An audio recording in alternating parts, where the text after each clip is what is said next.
नमस्कार, स्वागत है आपका यूट्यूब के चैनल मेगा एडवाइज़र में।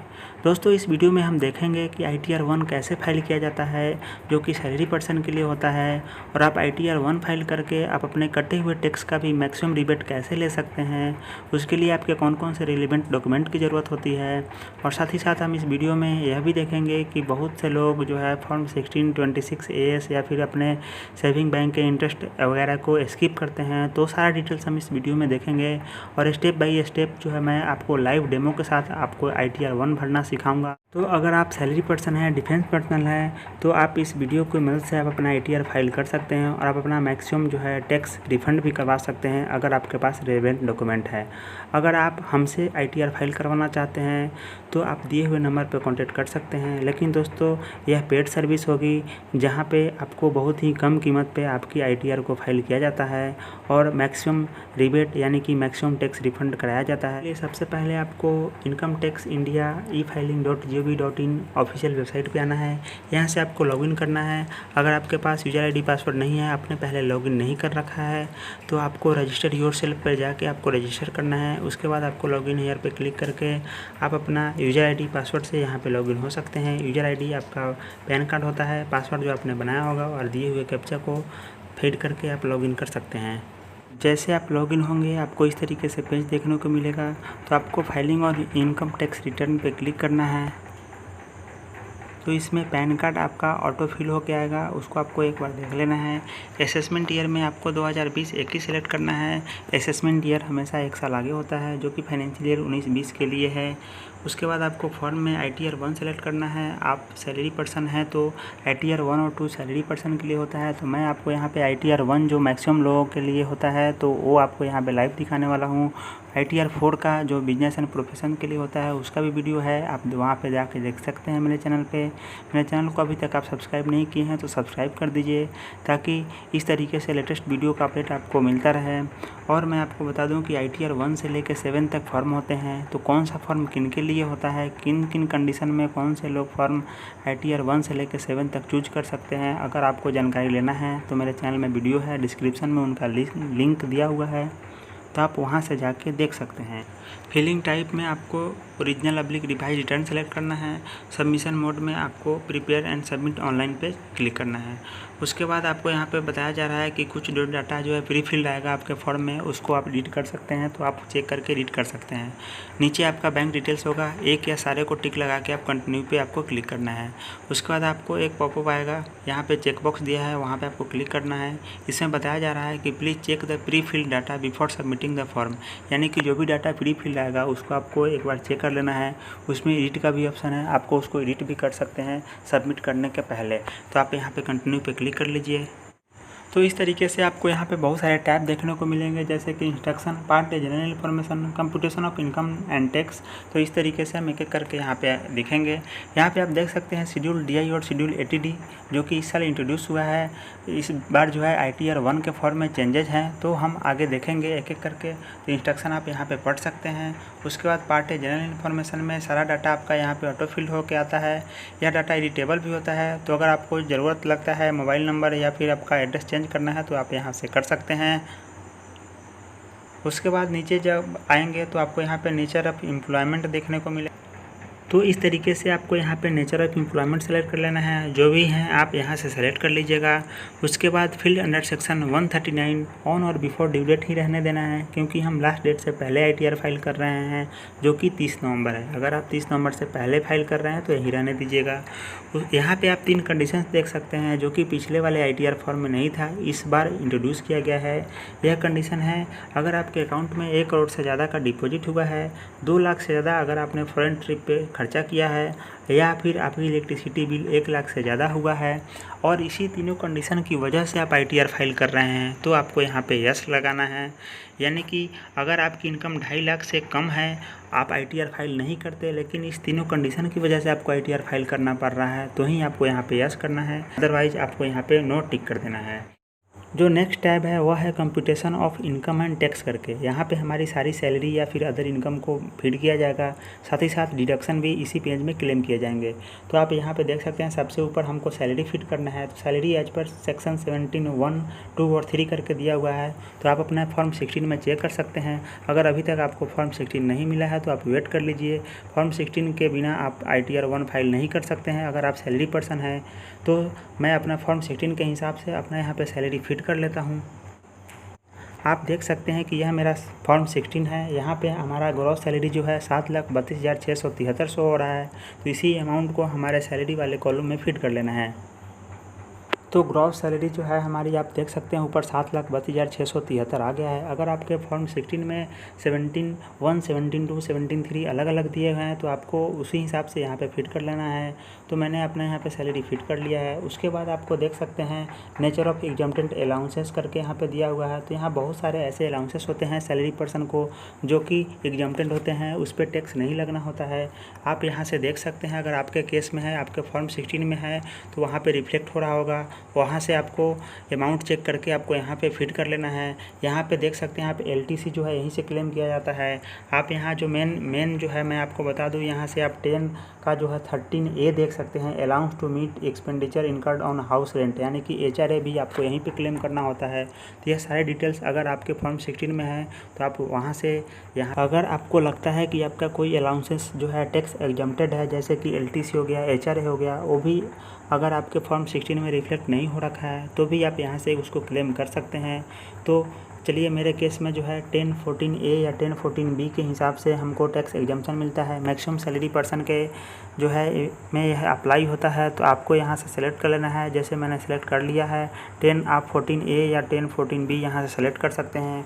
उसके बाद जितने भी आपके फॉर्म 16 में शो हो रहे होंगे वो अमाउंट आपको फिट कर लेना है। तो मैंने देखिए यहाँ पर फिट कर लिया हुआ है 36,603, जो कि सेम अमाउंट हमारे फॉर्म 16 में यहाँ पे रिफ्लेक्ट हो रहा है। यहाँ पे देख सकते हैं allowances exemption under section 10(14)A या 10(14)B करके दिया हुआ है 36,603। तो इसको हमको वहाँ पे फिट कर लेना है। इसके अलावा मान लीजिए अगर आपको कोई और एग्जम्प्टेड अलाउंस दिखाना है यहाँ से तो आपको ऐड कर सकते हैं। यहाँ से आप सेलेक्ट करके जो भी अमाउंट है आप फीड कर सकते हैं। तो चलिए मुझे ज़रूरत नहीं है तो इसको मैं यहाँ से डिलीट कर लेता हूँ। उसके बाद आपकी सैलरी ऑटो में कैलकुलेट हो जाएगी। आपको स्टैंडर्ड डिडक्शन जो है 50,000 का वो ऑटो में मिल जाएगा आपको। नेक्स्ट आता है टाइप ऑफ हाउस प्रॉपर्टी। अगर आपने सेल्फ ऑक्यूपाई कर रखा है तो सेल्फ ऑक्यूपाइड, रेंट पे दे रखा है तो रेंट के लिए लेट आउट पे आप क्लिक कर सकते हैं। उसके बाद मैं आपको बता दूं अगर आपने होम लोन ले रखा है तो होम लोन पर आप मैक्सिमम जो है 5 लाख तक का रिबेट ले सकते हैं। कैसे 5 लाख तक रिबेट लिया जाता है उसके लिए मैं अगले वीडियो में चर्चा कर दूंगा कभी, क्योंकि यहाँ पे वीडियो काफ़ी लंबी हो जाएगी।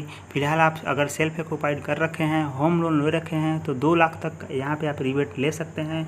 वह अमाउंट आपको इंटरेस्ट पेबल ऑन बैरोड कैपिटल में टाइप करना पड़ेगा, यहाँ पर आपको लिख देना पड़ेगा। तो यह अमाउंट आपको जो है 2 लाख तक का इंटरेस्ट जो कि आपके इंटरेस्ट सर्टिफिकेट से मिल जाएगा। आप अपने बैंक में जाके आप अपना प्रिंसिपल अमाउंट और इंटरेस्ट अमाउंट जो भी है अपने हाउस लोन पे दे रखा है उसको लेके आप इंटरेस्ट को यहाँ पे क्लेम कर सकते हैं।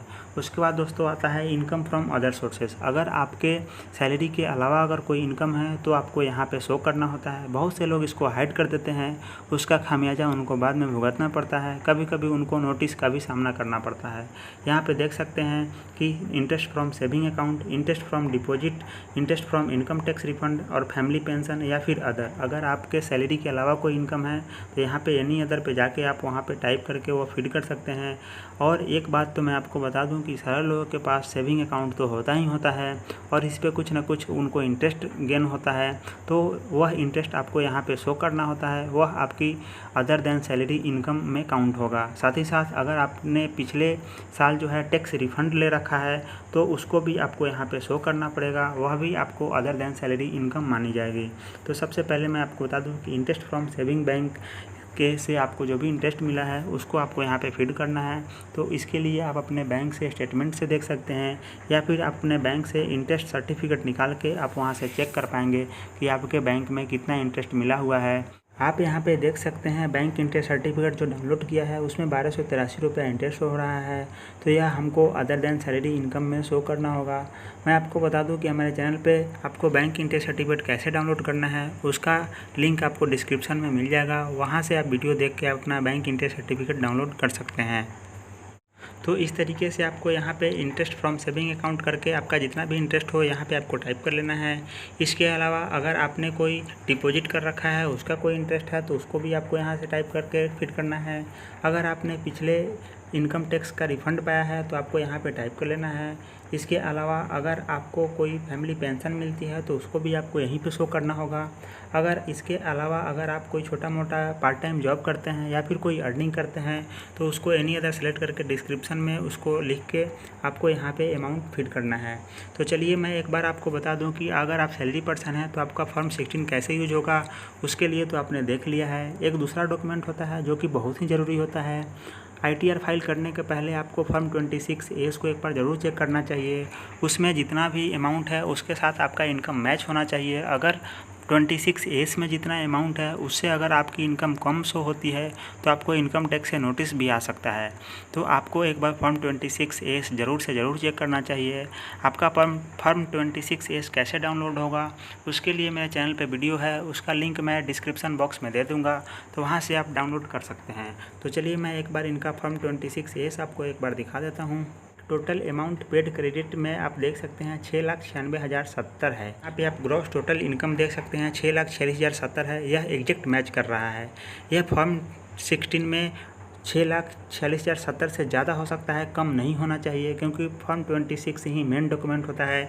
फॉर्म 16 तो आपको आपके एम्प्लॉयर द्वारा मिलता है, लेकिन जो फॉर्म 26A है वो इनकम टैक्स के पास ही रहता है। वो आपके पैन से जितने भी आपके अकाउंट लिंक हैं, आपके जितने भी TDS डिडक्ट हुए हैं उसका सारा डिटेल्स आपको यहाँ पे देखने को मिलेगा। पे आप देख सकते हैं इनके केस में इनको Amazon seller services private limited से इनको कुछ अर्निंग हुआ है, यानी कि यह कुछ पार्ट टाइम कुछ करते हैं, यानी कि इनका फ्रीलांसर या एफिलिएट मार्केटिंग से कुछ इनकम हो रखा है। तो आप यहाँ पे देख सकते हैं 1129 रुपये का यहाँ पे इनका इनकम है, जिस पे इनका 12 रुपया टैक्स डिडक्ट हुआ है।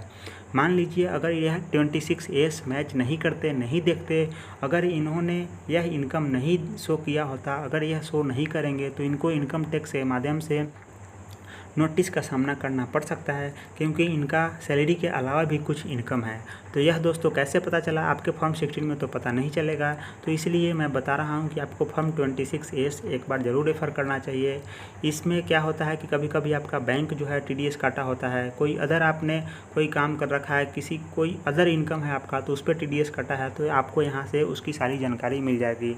तो इस तरीके से अदर देन सैलरी का जो इनकम है तो यहाँ पे आप एनी अदर में जाकर डिस्क्रिप्शन में लिख के आपको यहाँ पे शो करना होता है। तो आप ज़रूर से ज़रूर शो करें, अदरवाइज़ आपको इनकम टैक्स से नोटिस का भी सामना करना पड़ सकता है। एक बात मैं क्लियर कर दूँ, अगर आप सैलरी के अलावा कोई बिजनेस से या फिर प्रोफेशन से अर्न करते हैं तो उसके लिए आपको यहाँ पे एनी अदर पे जाके आप शो नहीं कर सकते हैं।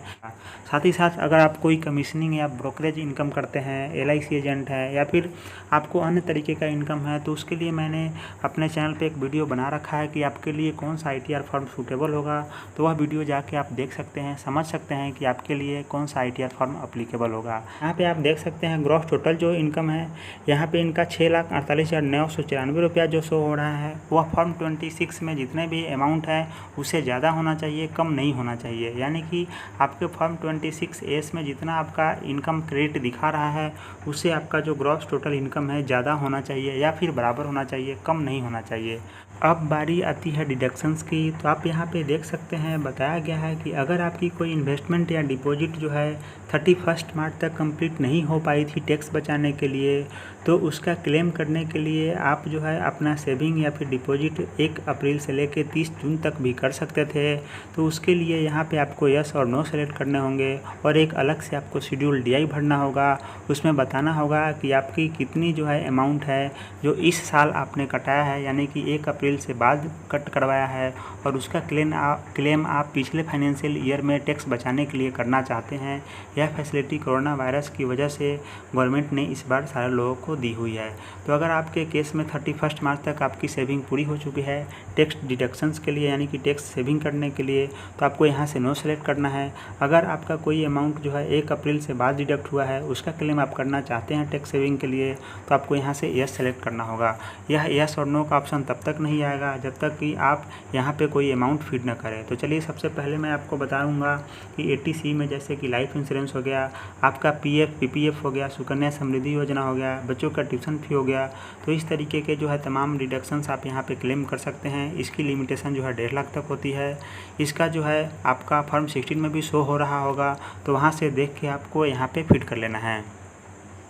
तो इनके केस में इनके फॉर्म 16 में 2,16,000 जो है 80C में इन्वेस्टमेंट दिखा रहा है, तो यहाँ पे आपको फीड कर देना है। मैं आपको बता दूँ कि आप जितना भी अमाउंट क्लेम करेंगे, आपका जो लिमिटेशन होगा उसी हिसाब से आपको सिस्टम कैलकुलेटर में शो होगा, यानी कि उतने का ही आपको टैक्स रिबेट मिलेगा। यहाँ पे आप देख सकते हैं सिस्टम कैलकुलेटर में 1.5 लाख तक का रिबेट यहाँ पे इनको दिया जा रहा है। 80C की लिमिटेशन जो है 1.5 लाख तक होती है। अब जाके आप यहाँ पे देख सकते हैं सिलेक्ट में यस और नो करके आ गया, यानी कि इस 1.5 लाख में अगर आपकी कोई डिडक्शंस 1 अप्रैल से बाद की है तो आपको यहाँ पे यस करना है, नहीं तो आपको नो पे करना है। अगर आप यहाँ पे यस करते हैं तो मैं आपको बता दूँ कि आपको ऊपर से जाके आप यहाँ पे देख सकते हैं शेड्यूल DI लिखा हुआ है, तो शेड्यूल DI को आपको चेक करना है।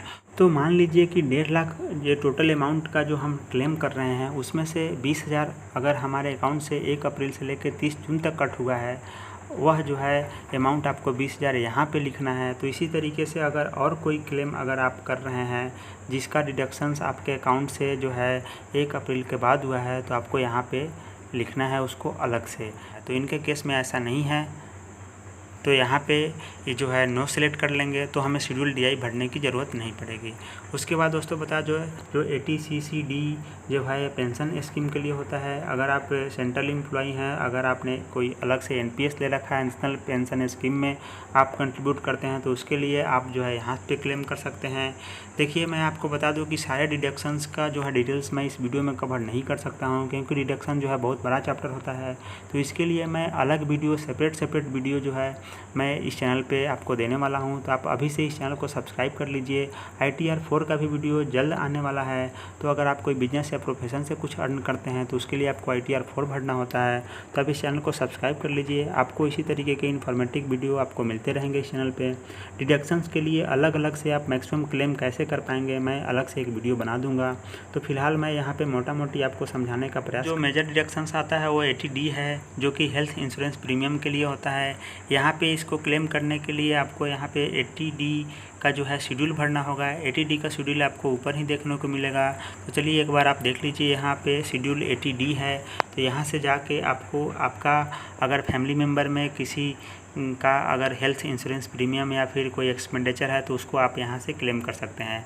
मैं आपका अगर यहाँ पे लिमिटेशन की बात करूँ तो अगर आप बिलो 60 ईयर्स हैं तो आपके लिए 25,000 का जो प्रीमियम यहाँ पे क्लेम करने की जो है यहाँ पे सहूलियत मिलेगी। अगर आपके पेरेंट्स जो है सीनियर सिटीजन हैं या फिर अगर आप सीनियर सिटीजन हैं तो उसके लिए 50,000 की लिमिटेशन रखी गई है। यानी कि अगर आप बिलो 60 ईयर्स हैं, अगर आपके पेरेंट्स भी बिलो 60 ईयर है तो मैक्सिमम 25,000 या 25,000 50,000 का क्लेम कर सकते हैं। अगर आप और आपके पेरेंट्स दोनों अगर अबव 60 ईयर्स हैं तो मैक्सिमम आप अपने लिए 50,000 और अपने पेरेंट्स के लिए 50,000 यानी कि 1 लाख तक आप यहाँ पे रिबेट ले सकते हैं। कुल मिला के 25,000 से लेके 1 लाख तक का यहाँ पे क्लेम किया जा सकता है। तो इनके केस में कोई मेडिकल प्रीमियम का क्लेम नहीं है तो मैं इसको यहाँ पे स्किप कर दिया। उसके बाद आप देख सकते हैं 80D बोलता है कि maintenance including medical treatment of dependent who is a person with disability. अगर आपका कोई जो है डिपेंडेंट है, डिजेबिलिटी है, तो उसके केस में आप यहाँ पे क्लेम कर सकते हैं। उसके लिए भी अलग यहाँ पे रखा गया है डिपेंडेंट पर्सन विद डिजेबिलिटी। अगर आपकी डिजेबिलिटी 40% तक है तो आपको पहला ऑप्शन सेलेक्ट करना है, 80% डिजेबिलिटी है तो आपको दूसरा ऑप्शन सेलेक्ट करना है। इसमें आपकी लिमिटेशन बढ़ जाएगी। 40% तक के लिए 75,000, यानी कि इस ऑप्शन को सिलेक्ट करेंगे तो आप 75,000 तक का रिबेट ले सकते हैं। अगर इसको आप सिलेक्ट करते हैं तो 1,25,000 तक का इस केस में आप रिबेट ले सकते हैं। दूसरा है ATDDB, medical treatment of specified disease. कुछ मेजर सीवियर जो डिजीज होते हैं उसका जो है उसके लिए क्लेम किया जा सकता है। उसकी लिमिटेशन जो है यहाँ पे आप देख सकते हैं। सेल्फ और डिपेंडेंट के लिए 40,000, सेल्फ और डिपेंडेंट सीनियर सिटीजन के लिए 1 लाख तक यहाँ पे क्लेम किया जा सकता है। तो अगर आपके केस में है तो आप कर सकते हैं, इनके केस में नहीं है तो मैं यहाँ से स्किप करता हूँ। ATE बोलता है कि interest on loan taken for higher education. अपने अगर हायर एजुकेशन के लिए लोन ले रखा है तो उसका इंटरेस्ट आप यहाँ पे क्लेम कर सकते हैं। उसके बाद बोलता है ATTEE, interest on loan taken for residential house property. यह दोस्तों कुछ रिलेवेंट ईयर के लिए था, इस साल के लिए अप्लीकेबल नहीं है, तो इसको छोड़ देते हैं। उसके बाद आता है ATEEA, reduction in respect of interest on loan taken for. जैसा कि मैंने बताया था कि होम लोन के नाम पे आप 5 लाख तक का जो है टैक्स जो है बचा सकते हैं, यानी कि रिबेट ले सकते हैं। तो उसी में जो है 1.5 लाख तक का जो है एडिशनल जो हम यहाँ पे मैंने आपको बताया कि जो है हाउस लोन पे interest payable on borrowed capital में 2 लाख तक का इंटरेस्ट जो है यहाँ पे रिबेट लिया जाता है। इसके अलावा आप 1.5 लाख तक का जो है क्लेम जो है इंटरेस्ट के ऊपर ATEEA में कर सकते हैं, लेकिन इसके लिए कुछ कंडीशंस दिए हुए हैं। तो अगर आपको ज़रूरत है तो आप कमेंट में बताइएगा, इसके लिए मैं एक अलग वीडियो बना दूंगा। यहाँ पे सारे डिटेल्स को मैं अगर कवर किया तो वीडियो काफ़ी लंबी होती जा रही है। उसके बाद दोस्तों आप देख सकते हैं ATEEB बोलता है कि अगर आपने कोई इलेक्ट्रिक व्हीकल परचेज कर रखा है लोन पे तो उसका भी इंटरेस्ट आप यहाँ पे क्लेम कर सकते हैं। यह भी फैसिलिटी जो है फाइनेंशियल ईयर 19-20 से ही शुरू हुआ था। तो आप इस साल अगर आपने कोई इलेक्ट्रिक व्हीकल लिया हुआ है तो उसका क्लेम आप इंटरेस्ट का जो है यहाँ पे टैक्स के लिए कर सकते हैं बचाने के लिए। उसके बाद है ATG बोलता है अगर आपने कोई डोनेशन दे रखा है तो उसका भी क्लेम आपको यहाँ पे करना है, लेकिन उसके लिए आपको ATG का शेड्यूल भरना है। जहाँ पे ATD था दोस्तों यहीं पे आप देख सकते हैं ATG आपको देखने को मिलेगा। एक बार देख लीजिए ATG है, तो इसको आपको फिल करना होगा अगर आप कोई डोनेशन क्लेम करते हैं तो। उसके बाद दोस्तों है ATGG, रेंट पेड। अगर आपका एम्प्लॉयर आपको HRA नहीं देता है, अगर आप रेंट पे रहते हैं तो उसके लिए आप रेंट पेड यहाँ पे क्लेम कर सकते हैं। इसके लिए आपको एक फॉर्म 10BA भरना होता है, तो उसका भी वीडियो मेरे चैनल पे बना हुआ है, डिस्क्रिप्शन में लिंक मैं दे दूंगा। तो उसके बाद का जो मेन सेक्शन है वो ATTTA और ATTB है। ATTTA में interest on saving bank account. यहाँ पे जो भी हमने अदर दैन सैलरी इनकम में इंटरेस्ट फ्रॉम सेविंग अकाउंट यानी कि 1283 का जो यहाँ पे इनकम दिखाया है और टोटली यहाँ पे एग्जम्प्टेड हो जाएगा ATTTA में। यानी कि ATTA में आप मैक्सिमम 10,000 तक का जो है आपके सेविंग अकाउंट से जो भी इंटरेस्ट आया है उसके ऊपर आप क्लेम कर सकते हैं। तो मैंने 1283 रुपया यहाँ पे टैक्स डिडक्शन के लिए क्लेम कर दिया है, क्योंकि हमारे सेविंग अकाउंट में 1283 रुपया इंटरेस्ट आया था। उसके बाद जो है दोस्तों है ATU, in case of person with disability. इसमें भी 2 सेक्शंस हैं, यानी कि 40% और 80% वाला। तो यहाँ पे भी 75,000 से लेकर 1,20,000 तक का क्लेम किया जा सकता है अगर आप डिजेबल हैं तो। इसके बाद देख सकते हैं आपका जो टोटल टैक्सेबल इनकम हो गया, टोटल इनकम आपका डिडक्शंस के बाद 4,97,710 यहाँ पे शो हो रहा है। यहाँ पे अगर आपका एग्रीकल्चर इनकम है 5,000 तक तो यहाँ पे आप उसको शो कर सकते हैं। उसके बाद जो हमारा जो टोटल इनकम हो गया डिडक्शन के बाद 4,97,710, उस पर जो टैक्स डिडक्ट होना था यानी कि जो टैक्स कैलकुलेट हो रहा है वह है दोस्तों 12,386। और यहाँ पे आप देख सकते हैं रिबेट अंडर सेक्शन 87A, यहाँ पे हमको टोटल 12,386 का रिबेट भी मिल गया। यानी कि हमारा जो भी टैक्स बना है 4,97,000 समथिंग पे 12,386, वह जो है हमको टोटल का टोटल यहाँ पे रिबेट मिल गया। तो मैं आपको बता दूँ कि यहाँ पे 2.5 लाख से लेके 5 लाख तक का जो भी टैक्स होता है, अगर आपकी total income taxable income after deduction 5 lakh तक होती है तो उस पर आपको अंडर सेक्शन जो है 87 में आपको फुली जो है रिबेट दिया जाता है, यानी कि 12,500 तक का यहाँ पे आपको रिबेट मिलेगा। तो इस तरीके से computation of income and tax complete हो गया। इसमें हमने सारा अपना सैलरी डिटेल दे दिया, अदर इनकम भी शो कर दिया, सारे डिडक्शंस भी आप क्लेम कर सकते हैं अगर आपके केस में अप्लाई होते हैं तो। उसके बाद टैक्स डिटेल्स में जाना है। इस पेज में आपके सारे इनकम और जो भी टैक्स डिडक्ट हुए हैं उसका डिटेल्स यहाँ पे रहता है। वैसे यह डाटा प्री फिल्ड होता है, फिर भी आपको चेक कर लेना है। यह डाटा एडिटेबल होता है, अगर आपको लगता है कि यह डाटा मिसमैच है तो यहाँ से आप एडिट भी कर सकते हैं। उसके बाद दोस्तों इस पेज में आपको कुछ नहीं करना है, बस यह डाटा चेक कर लेना है कि आपका जो भी फॉर्म 16 में या फिर आपके फॉर्म 26A में जो भी टैक्स डिडक्ट हुआ है, टोटल TDS डिडक्ट हुआ है, वह मैच कर रहा है कि नहीं। यानी कि इनके केस में 3,021 और 12 रुपया टोटल टैक्स डिडक्ट यहाँ पे हुआ है। नेक्स्ट स्टेप है टैक्सेस पेड एंड वेरिफिकेशन का। इसमें अगर आपने कोई एडवांस टैक्स दे रखा है, अगर आपका रिफंड है या फिर टैक्स पे करना है तो सारा डिटेल्स आपको यहाँ पे देखने को मिलेगा। इनके केस में देख सकते हैं इनका जो टोटल टैक्स पेड हुआ है 3033 का है। इनका अमाउंट पेबल 0 है, यानी कि इनका जो है 5 लाख से कम इनकम हो गया था तो इनका सारा टैक्स का जो है 0 हो गया था। तो इनके इस तरीके से जो रिफ़ंड आप देख सकते हैं कि 3030 जो है यहाँ पे रिफ़ंड इनका राउंड फिगर कर दिया गया है 3033 वाले अमाउंट को। तो दोस्तों आप यहाँ पे देख सकते हैं अगर आपका रिफ़ंड है तो यहीं पे शो होगा। इसके बाद नीचे आपको आपका बैंक का डिटेल्स दिखाई देगा, इसको आपको एक बार चेक कर लेना है। अगर आपका रिफ़ंड होगा तो इसी में क्रेडिट किया जाएगा। उसके बाद नीचे वेरिफिकेशन में आपका नाम, फादर का नाम शो हो रहा होगा। सिलेक्ट का ऑप्शन दिखाई दे रहा होगा, यहाँ पे आपको सेल्फ सेलेक्ट करना है अगर आप खुद से ITR फाइल कर रहे हैं तो। उसके बाद प्लेस में आप अपना नाम प्लेस का जो है लिख लेना है। उसके नीचे आप वेरिफिकेशन का 3 ऑप्शन यहाँ पे आपको दिखाई दे रहा होगा। अगर आप अभी वेरीफाई करना चाहते हैं आधार से या फिर प्री वैलिडेटेड बैंक से या फिर अपने डीमैट अकाउंट से डिजिटल सिग्नेचर, बहुत सारे जो है वेरीफाई करने के तरीके होते हैं। आप नेट बैंकिंग यूज करते हैं तो वहाँ से भी आप वेरीफाई कर सकते हैं। उसके लिए आपको पहला ऑप्शन सेलेक्ट करना है। अगर आप जो है अभी वेरीफाई करना नहीं चाहते हैं, 120 दिनों के अंदर अगर आप बाद में वेरीफाई करना चाहते हैं तो दूसरा ऑप्शन ले लीजिए। अगर आप हार्ड कॉपी भेजना चाहते हैं तो आपके लिए तीसरा ऑप्शन है। पहला या दूसरा ऑप्शन ही ज़्यादा सही होता है। पहला ऑप्शन में आप आधार से ईजिली वेरीफाई कर पाएंगे या नेट बैंकिंग जो है बहुत ही आसान तरीका होता है। अगर आपको वेरीफाई करने में दिक्कत आती है तो आप कमेंट में बताएं, इसके लिए मैं वेरिफिकेशन के क्या क्या ऑप्शन हो सकते हैं, कैसे कैसे करना है, अलग वीडियो में मैं बता दूंगा। उसके बाद आप प्रीव्यू एंड सबमिट पर क्लिक करेंगे तो पहले बार में आपका फॉर्म प्रीव्यू होगा। वहाँ से PDF में आप डाउनलोड करके फ्यूचर रेफरेंसेस के लिए रख भी सकते हैं। प्रीव्यू में आप अपना सारा डिटेल्स चेक कर लेंगे। अगर आपको लगता है कि आपका सारा डिटेल्स सही है तो ही जाके आप सबमिट करेंगे। दोस्तों यह वीडियो जो है लर्निंग पर्पज़ के लिए है। अगर आपको ज़्यादा डाउट है, अगर आपको लगता है कि आपको अकाउंटेंट या फिर CA की ज़रूरत है तो आप ज़रूर से ज़रूर उनसे संपर्क करें और अपना जो है ITR सही तरीके से ही फाइल करें। मिलते हैं अगले वीडियो में। इसके लिए आप मेरे चैनल को सब्सक्राइब कर दीजिए, बेल आइकन को भी प्रेस कर दीजिए ताकि नोटिफिकेशन आपको मिल जाए। वीडियो को ज़्यादा से ज़्यादा शेयर कर दीजिए, लाइक कर दीजिए। धन्यवाद, बाय बाय, टेक केयर।